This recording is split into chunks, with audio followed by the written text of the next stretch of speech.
on a justement le modèle Trump-Musk, c'est-à-dire que cette minorité va survivre alors que la majorité de la population dans le monde va être sacrifiée. Donc ça, c'est ce terme de sacrifice d'une majorité est assumé avec des justifications personnelles en se disant « mais parce que nous, on est plus intelligents ».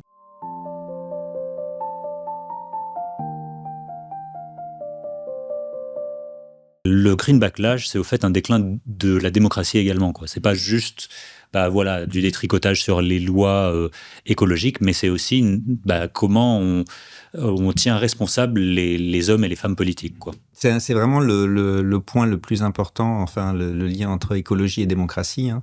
Il y a quelque chose qui est en fait à garder en tête, c'est que on n'est pas dans une logique obligatoire de destruction. Voilà. Il y a pas, alors il va falloir définir le on n'est pas foutu, c'est-à-dire, ou le dire autrement, on pourrait dire, est-ce que l'humanité a 7 milliards, 8 milliards, 9 milliards d'individus, qui est à peu près ce que la transition démographique devrait nous stabiliser, sauf événements exceptionnels, hein, est-ce qu'on peut bien vivre à 9 milliards d'individus sur cette planète sans la détruire ? Et la réponse est oui, mais pas à n'importe quelle condition. Je crois que tu avais invité notamment Julia Steinberger, voilà, donc qui a beaucoup, qui a travaillé à modéliser justement à quelles conditions on peut vivre, et c'est aussi repris par la représentation du donut, de voir, voilà, est-ce qu'on peut vivre dans les limites planétaires, mais avec suffisamment bien, avec les besoins essentiels, etc. Donc il y a une petite zone qui permet. Cette zone, elle n'est pas du tout large, et les conditions, c'est que pour vivre bien à 9 milliards d'individus, il faut évidemment produire beaucoup moins, consommer beaucoup moins, il faut qu'il y ait beaucoup plus d'équité, beaucoup plus d'égalité. Ouais. C'est une précondition. Il faut qu'il y ait beaucoup plus de démocratie, il faut qu'il y ait beaucoup plus de solidarité. Après, il y a des contraintes matérielles. Le modèle de la voiture individuelle, surtout à essence, mais même électrique, ça marche pas. La voiture d'une grande maison plus résidence secondaire, ça marche pas. La viande tous les dimanches, tous les jours, ça ne marche pas.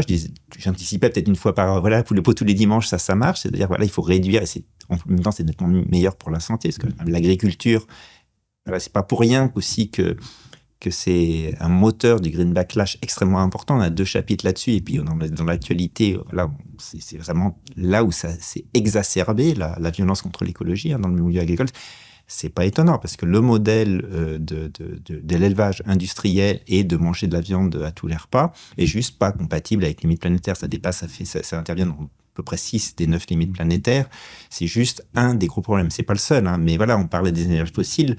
L'agro-industrie est aussi extrêmement problématique. Donc, une fois qu'on a dit ça, pour revenir, donc on peut vivre bien, mais une fois qu'on essaie de définir à quelles conditions, on ne va pas définir exactement quel modèle est compatible, mais ça donne un espace des modèles possibles où, idéalement, il faudrait les décliner de façon démocratique, pas forcément de la même façon dans chaque pays, dans chaque communauté. Enfin, voilà, ce qu'on appelle, les penseurs passent du plurivers, de plein de façons, mais de respecter un certain nombre de ces contraintes. Dans tous ces modèles, il n'y a pas de place pour les ultra-riches, il n'y a pas de place pour les multinationales qui vont exploiter non seulement les ressources naturelles, la nature, les humains, les femmes surtout, tout ce qui a été décrit comme dysfonctionnel dans notre modèle capitaliste, colonial, etc. Là, il n'y a pas de place pour ça. Donc, une fois qu'on a dit ça, on voit bien que le constat écologique a une portée révolutionnaire, dans le sens où elle remet en cause le pouvoir de quasiment de tout ce qui a un peu de pouvoir sur cette planète, tout ce qui a beaucoup. Donc ça montre à quel point il y a une charge extrêmement forte qu'il ne faut pas négliger et qui explique la violence des réactions contre l'écologie. Parfois, à la présentation du livre, certaines personnes nous disaient « Mais en fait, est-ce que cette réaction anti-écologique, ça ne veut pas dire que l'écologie a gagné ?» Est-ce qu'elle n'est pas suffisamment forte? Est-ce que justement, ce que tu évoquais, le moment d'enthousiasme de l'accord de Paris il y a 10 ans, où il y avait vraiment ce consensus, où il y avait les marches pour le climat, où on se disait, voilà, enfin, après 30 ou 40 ans de retard, les choses sont prises au sérieux et on va bouger. Donc, voilà, est-ce que le backlash n'est pas dû à ce succès? Je pense que on ne développe pas trop dans le livre, mais je pense que c'est une interprétation qui est possible, hein, voilà. Mais c'est un succès, je dirais, d'estime ou culturel, mais pas dans les faits. Donc, avec un tel constat, qu'est-ce qu'on a? On a une majorité de la population qui, objectivement, aurait intérêt à changer toutes les règles. Okay? Et une minorité qui a vraiment absolument aucun intérêt à le faire. Donc on voit bien qu'une démocratie qui serait réellement fonctionnelle, qui reflèterait les intérêts des personnes, va forcément aller à l'encontre des intérêts minoritaires. Et donc voilà ce qui explique sans doute pourquoi il y a aussi de telles attaques contre la démocratie. Donc ça, c'est pour donner un peu ma petite explication très générale avec mes gros sabots pour essayer d'avoir les choses un peu très simples. Mais ce qu'on constate, et notamment il y a un chapitre d'une politiste états-unienne, Eve Darian-Smith, qui a analysé ça depuis quelques années et qui montre comment tous les mouvements autoritaires au sein des démocraties du Nord global ont une composante anti-écologique. Donc que ce soit Scott Morrison en Australie, que ce soit évidemment Trump, le Bolsonaro, puis maintenant Javier Milei encore plus. Voilà que tous ces mouvements, il y en a quand même de plus en plus autoritaires, voire maintenant qu'on pourrait l'utiliser pas le terme, mais qu'on voit de plus en plus fascisants. Hein, voilà, c'était quand même assez clair. Ont une composante anti-écologique. Et ça, c'est quelque chose qui est absolument fondamental. Et c'est juste terrifiant.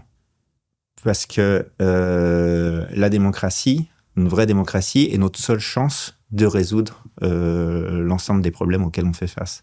Donc, moins il y a de démocratie, moins il y a de résolution écologique. Et en plus, plus les problèmes écologiques s'aggravent, plus forcément ça met les populations en vulnérabilité, qui est des souffrances liées, toutes les catastrophes naturelles. Il y a pas une semaine, ou peut-être un mois, sans qu'il y ait un nouvel incendie massif, des inondations, un peu, comme on a l'information globale dans le monde, on a ça tout le temps. Évidemment, ces populations sont devenues complètement vulnérables. Et ça, c'est instrumentalisé. C'est instrumentalisé, et donc plus c'est facile à être instrumentalisé, moins il y a de chances que la démocratie s'en sorte. Et là, on a un peu décrit dans notre introduction ce phénomène de rétroaction positive, comme on voit dans les systèmes dynamiques, où plus il y a de catastrophes écologiques, moins il y a de démocratie, moins il y a de démocratie, forcément, plus on continue à ne rien résoudre les problèmes, donc plus il y a plus de catastrophes écologiques, et ça, c'est une fuite en avant. C'est des systèmes de point de bascule, où les retours en arrière sont vraiment de plus en plus difficiles. Donc, en fait, on peut vraiment pas... Il n'y a pas moyen de surestimer la gravité de la situation. C'est vraiment... Nous-mêmes, avec mes collègues, on est plongés dedans, dans nos cours, etc. La difficulté qu'il y a à se représenter la situation dans laquelle on est et vers où on va, c'est juste... On n'y arrive pas. On n'y arrive pas à tout moment, on n'y arrive pas à être connecté assez à ce qui nous arrive, parce qu'on a encore l'illusion, si on vit dans un monde privilégié comme ici, que pour l'instant tout va bien, comme dans la chute. Et pourtant là on est vraiment dans un... Donc les cris d'alarme des climatologues qui sont que depuis des années, etc. On peut pas s'empêcher d'essayer de dire non mais réveillez-vous, il y a quelque chose qui va pas. Et en plus on est la majorité à avoir intérêt à changer. Donc ça, le lien entre écologie et démocratie, surtout de se dire que les écologistes ou les gens qui s'intéressent aux écologistes sont pas en train de défendre justement l'ours polaire ou défendre des espèces parce que elles ont une valeur et parce que c'est intéressant, ce qui est très bien aussi. Mais là, l'enjeu, c'est les conditions d'une vie digne pour la majorité de l'humanité. L'alternative, elle est très claire, hein. On a justement le modèle Trump-Musk, c'est les frontières. C'est ce que Geneviève Azam a cité aussi dans son article en Economist, travaillant sur l'économie, sur le capitalisme survivaliste, c'est-à-dire que cette minorité va survivre alors que la majorité de la population dans le monde va être sacrifiée. Donc ça, c'est ce terme de sacrifice d'une majorité est assumé avec des justifications personnelles en se disant mais parce que nous, on est plus intelligents, je parle pour Trump, Elon Musk, les discussions, on dit voilà, nous on est super intelligents, on est blancs, complètement racistes, justifier un retour de la psychologie raciste, quand même, qui est très très nette dans ces mouvements-là, une idéologie qui était un peu marginale depuis des dizaines d'années, mais qui est maintenant au pouvoir.